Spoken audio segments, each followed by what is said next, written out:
Bonjour, donc Emmanuel Morin, je travaille au service économie des exploitations et j'ai en charge l'animation de la filière au vin lait, donc avec Catherine qui se cache là-haut.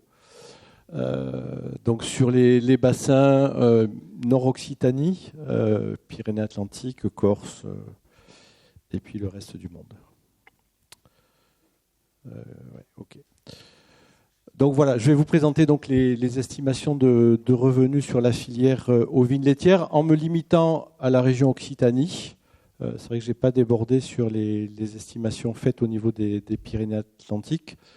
Donc avec deux groupes, un groupe d'élevage livreur conventionnel, donc un nombre relativement limité d'exploitations puisqu'on a 27 élevages suivis dans le cadre des réseaux d'élevage, d'Innosis réseau d'élevage.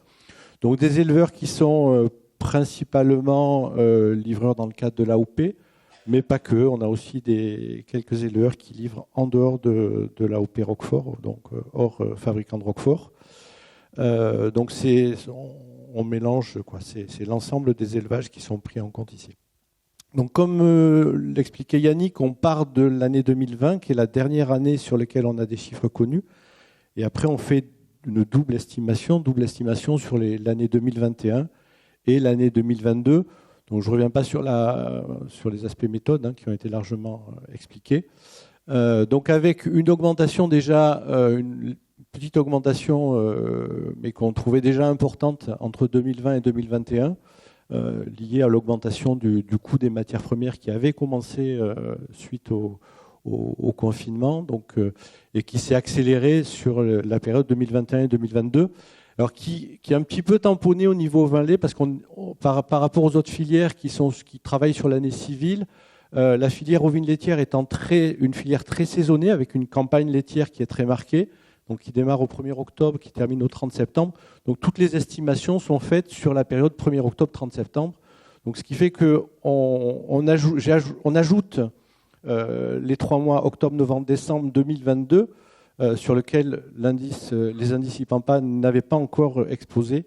Et on n'a pas les trois derniers mois de l'année 2022, sur lequel les indices IPAMPA sont très hauts. Donc ça tamponne un petit peu et ça reporte l'augmentation du coût des matières premières sur l'année 2023. Donc je ne sais pas si c'est clair. Si. Donc on a un petit décalage au niveau de la période de calcul. Donc du coup, une augmentation du coût des coûts de production qui est très important quand même, entre l'année 2021 et 2022. Donc augmentation estimée, donc c'est pas forcément ce qu'on observera quand on relèvera les chiffres 2022. On verra, il y a peut-être des économies qui peuvent être faites, mais on va dire que c'est la direction vers laquelle on va malheureusement au niveau des élevages. Donc voilà sur les élevages livreurs conventionnels, avec une évolution du poste aliment acheté qui n'est pas si importante qu'on aurait pu le craindre, mais on a des exploitations qui sont relativement très autonomes au niveau fourrager et relativement autonomes en termes d'achat de concentrés, puisqu'ils produisent généralement la moitié des concentrés qui sont consommés par les brebis laitières. Par contre, des frais de surface qui sont relativement élevés et qui progressent, c'est lié à l'augmentation du coût des engrais. Le poste de travail qui est très important, on est sur des exploitations donc avec une augmentation du SMIC qui a été assez importante au cours de l'année 2022, puisqu'il a augmenté deux ou trois fois au cours de l'année 2022. Donc on est passé de 600 à 631 € par 1000 litres. Il y a une productivité de la main-d'œuvre qui est pour ces élevages-là relativement importante quand même, de 64 000 litres par UMO exploitant. Bon, c'est vrai que par rapport aux autres filières laitières, on est sur des niveaux de productivité du travail qui sont plus faibles. Si je passe aux élevages bio, donc des élevages bio qui sont suivis à la fois dans le cadre d'Innosis et puis du projet Bioréférence, donc avec une évolution 2020-2021 et 2021-2022 qui est assez comparable à ce qu'on a vu précédemment, avec un poste aliment qui est beaucoup plus élevé, alors lié au prix des aliments qui sont plus élevés au niveau des élevages bio, mais surtout des élevages qui sont moins autonomes globalement au niveau de de leur production fourragère et au niveau des aliments concentrés. Et donc un poste aliment qui est plus important. Et puis un poste de travail aussi qui est plus important qu'en conventionnel, lié à une productivité des troupeaux qui est légèrement plus faible en agriculture biologique qu'en production conventionnelle. Donc on voit une augmentation du coût de production qui passe estimé, toujours qui passerait de 2355 à 2599, donc plus de 140 € par millilitre entre 2021 et 2022. Donc la même présentation que celle qu'Aurélie a présentée en bovin viande, donc avec on redispatche entre charges courantes, amortissement et charges supplétives tout à fait en haut. Donc si on regarde l'évolution des charges courantes, le cash qui est payé par les éleveurs, on est à 139 € par millilitre pour les élevages conventionnels, 154 € par millilitre pour les élevages en agriculture biologique. Et cette augmentation, en fait, ça explique 63%, près des 2/3 de l'augmentation du coût de production. Donc c'est vraiment les trois postes, on va dire, et les trois postes aliments achetés, engrais, énergie, c'est 3/4 de l'augmentation des charges courantes. Donc c'est vraiment là qu'on a l'explication majeure de l'augmentation des coûts de production au niveau des élevages au vin lait et je crois plus généralement au niveau de l'ensemble des filières.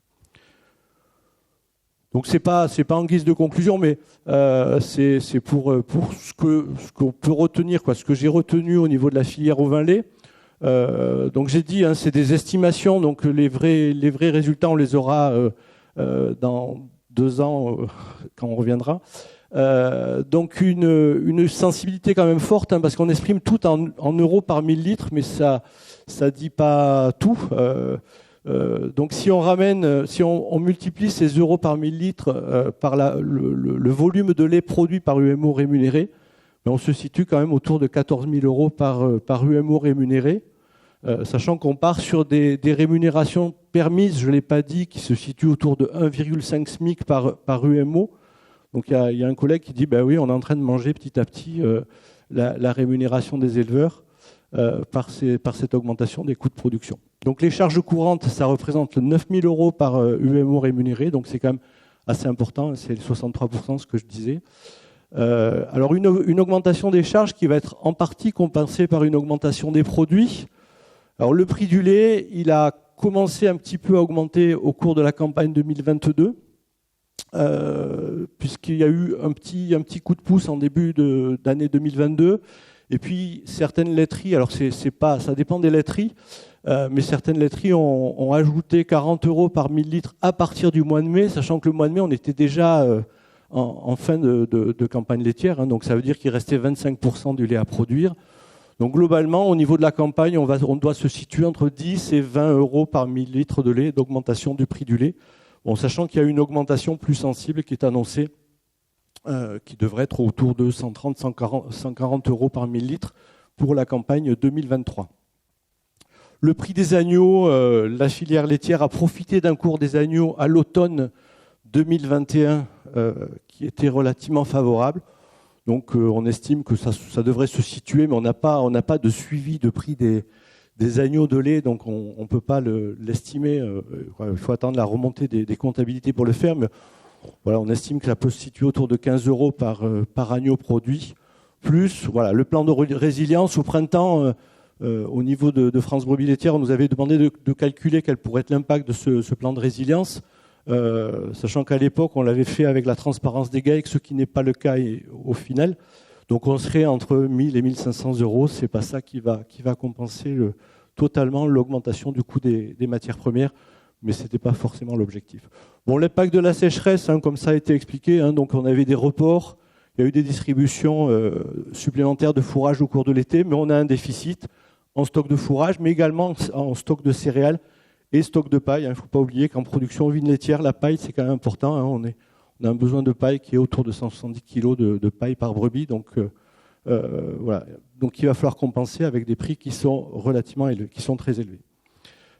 Et donc des adaptations qui sont possibles à court et moyen terme. Bon, des engrais, des économies sur les engrais, peut-être sur les achats d'aliments, des investissements qui ont été reportés. Alors ça faisait craindre une baisse de collecte, et ça fait craindre une baisse de collecte laitière aux entreprises laitières. Alors, qui tombent bien, entre guillemets, parce qu'ils ont un problème de vente de leur fromage. Donc, finalement, s'il y a un petit peu de baisse de collecte, ça évitera d'avoir des surplus. Voilà. Sur la campagne sur les premiers mois, mais on est presque à la fin de la campagne 2022, on est à moins 2,2%. Bon, compte tenu de la baisse du nombre de producteurs, ça doit être stable en moyenne par exploitation. Voilà. Les craintes sont plutôt sur la campagne 2023 qui a démarré, où les entreprises craignent une baisse de collecte laitière beaucoup plus forte. Voilà.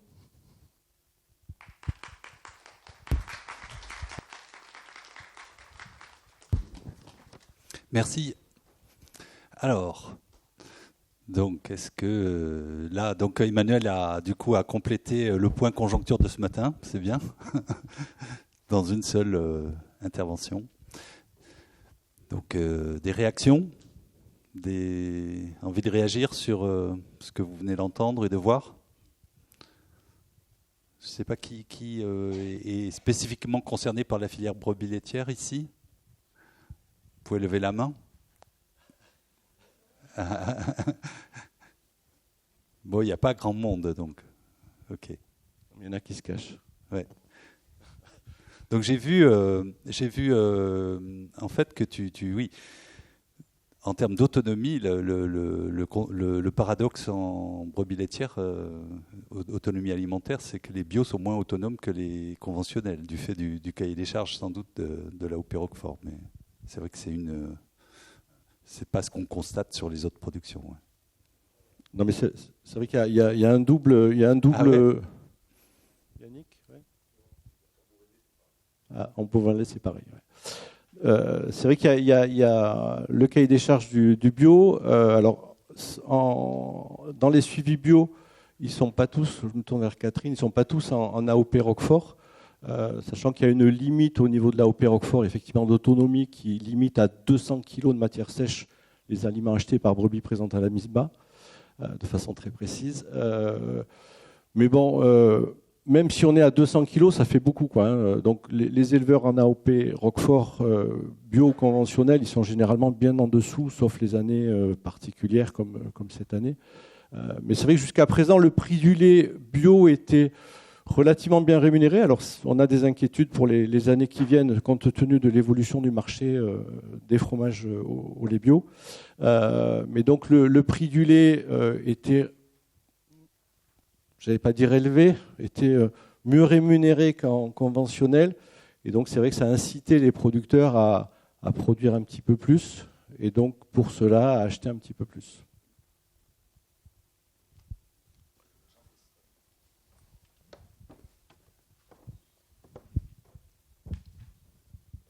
Ça marche? Oui, vous m'entendez? Jean-Christophe Vida, Chambre d'agriculture. Non, juste peut-être pour compléter, ce qu'il faut aussi voir sur les systèmes au lait, c'est que jusqu'en 2016, les volumes étaient encore contingentés. Donc l'autonomie aussi, donc quand le volume est limité, on recherche l'autonomie. Je ne suis pas certain que si on refait ça dans 5 ans, on ne retrouve pas la même chose qu'en Beauvalet. D'ailleurs, on commence à le constater où les quantités de concentré augmentent et l'autonomie se réduit. Donc, c'est aussi lié à la conjoncture des marchés et aussi au contingentement des filières. Donc, les contingentés, c'est-à-dire limités dans les volumes, mais que pour les producteurs qui livraient aux fabricants de Roquefort. Donc, ça faisait effectivement, il ne faut pas l'oublier. Ça, c'est jusqu'en 2015. Et après, c'est vrai qu'on a eu les éleveurs ont eu tendance à augmenter quand même les volumes. Très bien. Oui, Gérard Rioux. Est-ce que tu as fait un calcul? Quel devrait être le prix de revient pour avoir une rémunération à 2 SMIC sur l'année 2022? Ou finalement, quel est le prix supplémentaire nécessaire pour y arriver? Je l'avais fait sur 2020, bien sûr. 2021, on l'avait estimé aussi, mais je ne l'ai plus en tête. Et 2022, le problème, c'est qu'on n'a pas le prix du lait. On attend les statistiques qui sortent qu'une fois par an au niveau de France Agrimaire, puisque au niveau régional, on n'a plus d'informations depuis 2015 sur l'évolution du prix du lait. Le prix des agneaux, c'est pareil, hein, c'est des agneaux qui sont collectés et élevés en centre d'engraissement, donc on n'a pas de cotation du prix des agneaux, donc il faut être un petit peu patient. Mais on est à 1,5 SMIC de rémunération permise, quoi. On était jusqu'en 2020-2021 1,5-1,4 SMIC en moyenne par UMO exploitant. Donc je pense qu'il y a une prise de conscience au niveau des collecteurs de lait de cette faiblesse, parce que c'est quand même une faiblesse au niveau des filières laitières, qui pose un problème de renouvellement des éleveurs, etc. Et que, en tout cas c'est ce qu'ils disent hein, quand on les croise, c'est que leur objectif c'était d'augmenter le prix du lait pour améliorer cette rémunération permise. Le problème c'est que l'évolution du coût des matières premières est passée par là et annule un petit peu les efforts qui devaient être, qui étaient prévus. Mais tu as quand même laissé entendre qu'en 2023, il y aurait quand même une augmentation importante du prix du lait. Ouais, alors ça oui, c'est annoncé. Alors c'est vrai que c'est le collecteur le plus important, hein, c'est Société des Caves, le groupe Lactalis dans les 3 bassins. Donc ils ont annoncé une augmentation. Alors le problème, c'est de savoir à partir de quand on parle, mais entre 2020 et entre 2021 et 2023, selon les bassins, on annonce entre 140 et 100, donc sur 2 ans, hein, entre 140 et 150 euros des millilitres, mais qui ne va pas couvrir l'augmentation des coûts de production. Et il y a d'autres laiteries qui suivent cette augmentation. Alors ça, c'est assez variable d'une laiterie à l'autre, c'est assez compliqué à y voir clair, quoi.